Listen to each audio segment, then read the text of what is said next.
구독, 알림 설정까지 부탁드립니다. 오늘도 우리 사는 이야기 찾아주셔서 감사합니다. 사연자분이 보내주신 이야기 시작해볼게요. 오래전 있었던 일과 얼마 전에 있었던 일까지 지난 날들을 생각해보며 이야기를 해봅니다. 이혼하신 부모님을 보며 만약 내가 결혼한다면 내 인생엔 절대 이혼이라는 것은 없다고 다짐했었습니다. 그 다짐은 지켜지지 않았지만 결과적으로는 맞는 선택이었다고 생각합니다. 저는 40대 여자입니다. 24살에 결혼했고 27살 때 첫 아이를 가졌습니다. 노력했으나 임신이 잘 되지 않아 심적으로 많이 우울하던 시기에 찾아온 아이가 너무나 소중했습니다. 무사히 딸아이를 출산했고 저는 세상을 다 얻은 것처럼 기뻤습니다. 여느 가정처럼 행복하게 살았습니다만 그 행복은 오래가지 못했습니다. 아이가 3살 때쯤 되었을 때 남편이 하는 일이 너무 잘 되었습니다. 그때 당시에 깨진 액정을 모아서 수출하는 일을 했는데 시기가 잘 맞아 큰 돈을 만졌습니다. 사람이 갑자기 큰 돈이 생기니 많이 변하기 시작했고 가정보다는 밖에서 머무는 시간이 더 많았습니다. 그렇게 예뻐하던 딸보다는 밖에서 술 먹는 걸 더 좋아하기 시작했고 저를 여자라고 보기보다는 그냥 집안일 하는 사람 정도로 생각을 하는 것 같았습니다. 너무나 섭섭했지만 권태기가 찾아와서 그렇겠거니 생각하고 참았습니다. 1년이 넘어도 제자리로 돌아오지 않던 남편은 결국 저에게 이혼을 요구했습니다. 이미 만나는 여자가 있었고 그 여자와 결혼할 거라며 저한테 당당하게 말했습니다. 정말 바보 같던 저는 그냥 지나가는 바람일 뿐이라며 나중에 후회할 것이라고 남편을 설득했습니다. 그러나 그 사람의 마음은 변함없이 아주 확고했습니다. 이혼 서류를 들이밀 때마다 갈갈이 찢었습니다. 절대 이혼하고 싶지 않았습니다. 이혼한 가정에서 큰 저였기에 아이한테 그런 환경을 주고 싶지 않았습니다. 그렇게 시간이 점차 지나다 보니 어느덧 남편은 절 때리기 시작했습니다. 머리채를 잡아 뽑고 때리고 정말 별짓을 다 했습니다. 그래도 버텼습니다. 언젠가는 정신 차릴 거란 희망을 가지고요. 그때는 어린 나이였고 그렇게 어리석었습니다. 지금도 가끔 그때 꿈을 꾸곤 합니다. 너무나 무섭고 두렵던 날들의 꿈. 그 꿈을 꾸고 나면 아직도 내가 왜 그랬지 하며 후회스럽습니다. 정말 맞으면서 지옥 같은 생활을 이어갔지만 저는 포기하지 않았습니다. 남편은 어느 날은 저를 때리고 어느 날은 어르고 달래며 무릎까지 꿇으며 제발 좀 놓아달라고 애원하는 날도 있고 어느 날은 그 여자를 집에 데리고 오기까지 했습니다. 저는 또 바보처럼 밥이나 먹으며 얘기하자는 남편 말에 그 여자 밥까지 차려주는 정말 모질이 중에 상모질이었습니다. 양육비며 뭐며 부족하게 주지 않겠다고 제발 좀 이 사람 좀 놓아달라고 하는 그 여자에게 저는 존대를 하며 그냥 그쪽이 제발 좀 남편 놔주면 안 되냐고 부탁도 했었죠. 시간이 지나니 그냥 그런 제 인생에 적응하는 저를 발견할 수 있었고 딸 키우는 재미로 그냥 버텼습니다. 그러다가 이젠 정말 버틸 만큼 버텼으니 그만둬야겠다고 생각한 계기가 있었습니다. 아이가 이제 어느 정도 말까지 할 수 있게 되었는데 남편이 오자 아빠를 부르며 좋다고 안기는데 애를 밀쳐서 애가 TV 다이에 머리가 부딪혀 피가 났습니다. 그걸 보면서 정말 부성애고 뭐고 정말 지독한 사람이구나 싶은 마음에 정말 질려버렸습니다. 저는 다음날 남편에게 이혼해주겠다고 하고 대신 조건을 걸었습니다. 절대, 아주 절대 우리 앞에 나타나지 말고 평생 딸 얼굴도 안 보겠다고 하면 이혼해주겠다고요.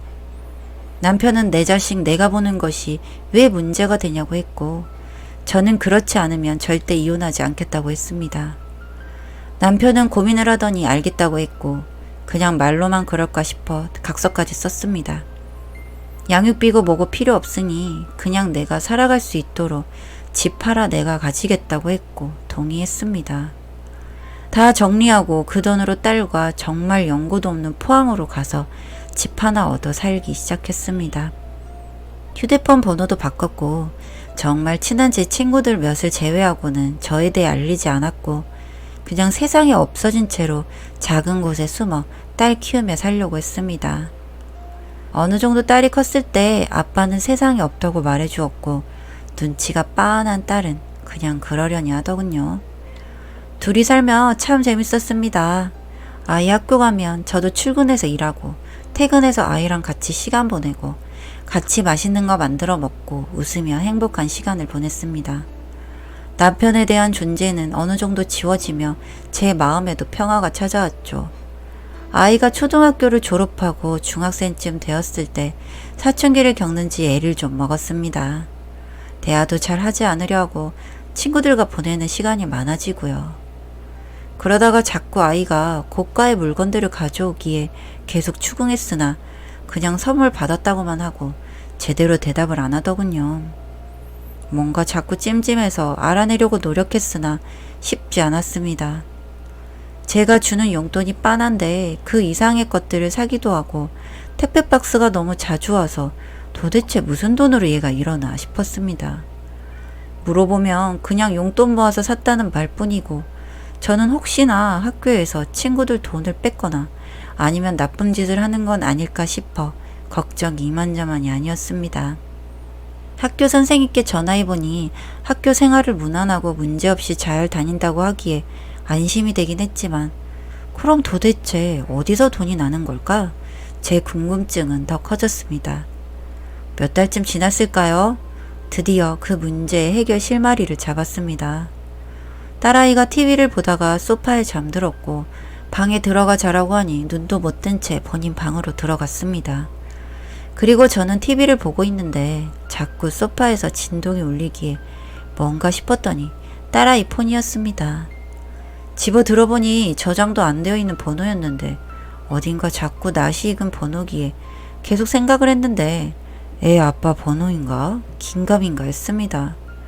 제가 받으니 바로 끊어버렸습니다. 딸아이 휴대폰을 뒤져보려 이것저것 패턴을 시도해봤으나 결국 열지는 못했고 저는 그날 잠을 설쳤습니다. 다음날 딸아이에게 밥을 차려주며 혹시 아빠랑 연락하고 지내냐고 물으니 조금 놀란 눈치를 하더니 아빠 죽었다며 하기에 연락 안 한다는 거지? 물으니 죽은 사람이랑 무슨 연락을 해? 하더군요. 뭔가 알 수 없는 기운을 감지하고 계속 딸을 주시했습니다. 저도 일을 하는 입장이라 계속 따라다니며 감시할 수 있는 것도 아니었고 참 마음이 답답했습니다. 그때 전화번호라도 적어놨어야 하는데 그러지 못한 걸 자꾸 후회했습니다. 그냥 눈 딱 감고 전화해서 확인하면 되는 건데 말이죠. 그렇게 계속 시간이 지났고 어느 날 퇴근해서 딸과 저녁을 먹으려고 언제 오냐고 물으니 늦는다고 하기에 뭔가 촉이 안 좋아서 밖에 나가 산책하며 기다렸습니다. 한 3시간쯤 지나니 차 한 대가 들어오고 딸이 거기서 내리는 것을 보았습니다. 제가 멀리서 불렀더니 차는 얼른 가버렸고 딸이 난감해하기에 도대체 누구냐고 추궁을 했습니다. 친구 아버지라고 하는데 친구 아버지가 엄마를 보자마자 도망갈 이유가 뭐가 있냐. 적어도 인사하는 것이 당연하지 않냐고 하니 바빠서 바로 가신 것 뿐이라고만 하고 자꾸 대답을 피하길래 저도 모르게 너무 서러워서 눈물이 났습니다. 저한테는 정말 전부인 제 딸이 자꾸 저한테 숨기려 하고 제가 의심하고 있는 것도 알면서 사실대로 말하지 않는 게 너무 섭섭했습니다. 그랬더니 제발 울지 말라며 다 말한다고 하더군요. 얘기해보라고 하니 아빠가 맞답니다. 그걸 듣자마자 너무 화가 났습니다. 평생 얼굴 안 보고 살기로 각서까지 쓴 사람이 왜 이제서야 나타나 이렇게 애를 혼란스럽게 하나 싶었습니다. 그렇게 맞고 별꼴 다 당하고 이혼해주기로 한 조건 하나 제대로 지키지 못하는 놈이 너무 미웠습니다. 사실 아빠와 딸 사이를 제가 강제로 끊을 수 없다는 것은 알고 있습니다. 그러나 그것이 제가 할 수 있는 가장 모진 방법이라고 생각했습니다. 나중에 정말 늙어서 처자식 버린 것 꼭 후회하라고요. 그렇게 되라고 각서까지 받아놓은 건데 이렇게 자기 하고 싶은 대로 이혼까지 하고 다른 여자랑 살면서 자기 보고 싶다고 자식까지 보면 정말 자기가 하고 싶은 거 다 하는 거잖아요. 저만 불쌍한 사람인 거고요. 정말 지옥 같은 나날들을 보내면서 결국 원하는 대로 이혼까지 해줬는데 갑자기 나타나서 딸한테 혼란까지 주는 그 사람이 죽일 듯이 미웠습니다. 바로 번호를 받아냈습니다. 그리고 전화를 걸었죠. 제가 전화를 거니 이미 예상하고 있었다는 듯 전화를 받았습니다. 그리고 첫마디가 약속 안 지켜서 미안하다고 하더군요. 미안할 거면 왜 약속을 안 지키냐고 고래고래 소리를 질렀습니다. 저도 혼자 산 세월이 꽤 흘렀습니다. 여자 혼자 애 키우고 산다는 것이 정말 저 스스로를 독하게 만들어줬죠. 예전에 맡고 있던 제가 아니었습니다. 일단 만나자고 하기에 다음날 만났습니다. 만나서 얘기를 들었습니다. 그 사람이 하는 말은 이랬습니다. 본인이 그 여자와 재혼을 했고 애를 가지려고 했으나 쉽지 않았다. 그 여자는 꼭 애를 갖고 싶어 했기에 병원을 갔는데 불임 판정을 받았다고 하더군요. 저와 생긴 아이도 3년 만에 생겼으니 아마 남편에게 문제가 좀 있었던 것 같습니다. 기적적으로 저와는 아이가 생기긴 했으나 후에 완전히 불임이 된 것 같았습니다. 그렇게 불임 판정을 받고 나서 그 여자와의 사이도 안 좋게 되어 다시 이혼을 하게 되었고 계속 혼자 살다 보니 자식 생각이 났다고 하더군요. 계속 수소문해서 찾아냈고 딸아이에게 아빠라고 하니 처음에는 저희 아빠 죽었다고 믿지 않기에 옛날에 찍었던 사진과 이것저것 보여주니 믿었다고 하더군요. 처음에는 엄청 놀란 눈치였고 피하려고 했으나 애는 애인지 맛있는 거 사주고 용돈 주고 하니 조금씩 마음을 열었다고 했습니다. 물론 저한테는 비밀로 하라고 하고요. 일단 애한테 마음을 얻어서 저하고 같이 살자고 할 생각이었다고 했습니다. 그걸 듣자마자 얼굴에 물을 뿌렸습니다. 이제 그렇게 죽고 못 사는 여자 떠나고 애도 못 가지니 낳아놓은 자식이 생각나드냐? 하면서요. 아빠 좋다고 안기려고 하는 아이 밀쳐서 상처 낼 때는 언제고 아직도 아이 머리에 그 흉터가 남아있다고 하니 정말 죽을 죄를 지었다며 저한테 빌더군요. 다 필요 없고 다시는 나타나지 말라고 했습니다. 그러니 제발 본인한테 한 번만 다시 기회를 달라고 빌기에 아직 그 각서 가지고 있다. 애 혼란스럽게 하지 말고 제발 약속 지켜달라고 했습니다. 이런 식으로 하면 정말 이번에는 아무한테도 말하지 않고 소리소문 없이 사라지겠다고요. 애 번호며 제 번호며 다 바꿀 거고 정말 못 찾아내게 꽁꽁 숨어버리겠다고요. 다 잊고 살고 있다고 생각했는데 그 사람 얼굴을 보니 옛날에 저를 때릴 때의 그 얼굴이 떠오르고 그때의 그 감정들이 생각나서 너무 숨이 차고 힘들었습니다. 이 사람한테 정말 내가 트라우마가 있구나 싶은 마음이 들었고 다신 얼굴 보고 싶지 않았습니다. 자리를 일어나 집으로 와 딸아이와 얘기를 했습니다. 아빠가 죽었다고 한 것은 미안하다. 그냥 살아있다고 하면 네가 궁금해할 것 같고 왜 얼굴을 안 보는지 그리고 아빠에 대한 미움이 커질까봐 그랬다고 하니 이해한다고 하더군요. 아예 죽었다고 하면 미워할 일도 궁금해할 일도 없으니 그게 맞다고 생각했는데 실수였던 것 같습니다. 그리고 이제 아이도 컸으니 제가 살아온 날들에 대해서 세세하게 얘기해 주었습니다. 왜 이렇게 너와 둘이 살게 되었는지, 네 아빠가 어떤 사람인지, 그리고 지금 찾아온 목적이 무엇인지까지도요. 그 얘기를 다 듣더니 엉엉 울더군요. 제가 너무 불쌍하다면서요. 그냥 성격이 안 맞아 헤어졌다고만 들었는데 실상을 알고 나니 충격이 컸겠죠. 어차피 없다고 생각하고 살아온 아빠, 앞으로도 없어도 된다며 절대 받아주지 말라고 했습니다. 본인이 전화해서 똑바로 얘기한다고 하더군요. 그리고 다음날 애 아빠한테 전화가 왔습니다.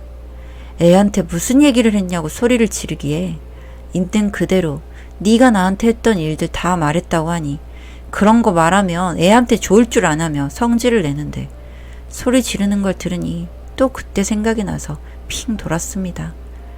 그때 말한 것처럼 정말 영영 숨어서 살아줄 테니까 평생 남자 구실도 못하고 혼자 늙어 죽어라 하고 전화를 끊었습니다. 그날 딸이 저한테 아빠한테 다시는 얼굴 보고 싶지 않다고 똑부러지게 말했으니 걱정하지 말라고 해주더군요. 너무 고마워서 그럼 이제 용돈 많이 주는 사람 없어지는데 괜찮겠냐고 물으니 그런 거 필요 없다고 대답했습니다. 벌을 받은 걸까요?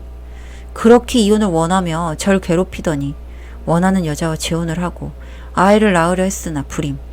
그 여자에게 버림받고 다시 돌아오려 했으나 저와 딸한테까지 거절당하고 다시 한번 버림을 당한 그 사람. 벌을 받는 것이 분명합니다. 앞으로 평생 자식한테 아빠 소리도 듣지 못한 채 살아가며 불행한 삶을 마감하겠죠. 원하던 바입니다. 그렇게 좋아하는 여자 꽁문이나 또 따라다니며 살던지요. 이제 늙어 빠진 그 사람 돈이 많아 보이지도 않던데 누가 좋아해 주려나 모르겠네요. 제발 더 후회하면서 살길 바랍니다. 평생을요. 사연은 여기까지였고요. 우리 사는 이야기 시청해 주셔서 감사합니다.